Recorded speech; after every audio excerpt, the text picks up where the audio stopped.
குரங்கு அப்போ அதிகமாக இருக்குது.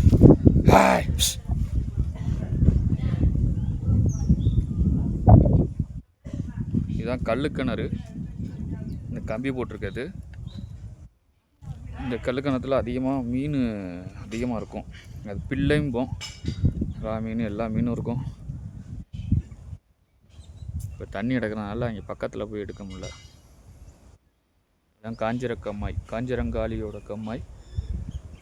இந்த மஞ்சள் தொழுவில் தான் நடக்கும். நேற்று வீடியோ போட்டு அதில் போட்டிருக்கேன். ஃபுல்லாக இதுதான் செடிகள் தான் மண்டி போயிருக்கு. வேலிகள் ஃபுல்லாக காஞ்சிரக்கம்மா. முன்னாடி இந்த கல்லுக்கிணத்துலேருந்து தண்ணி எடுத்து தான் சாமிக்கு அபிஷேகம்லாம் பண்ணுவாங்க. இப்போ பைப்பு போட்டதுனால அங்கேருந்து எடுத்துக்கிறாங்க.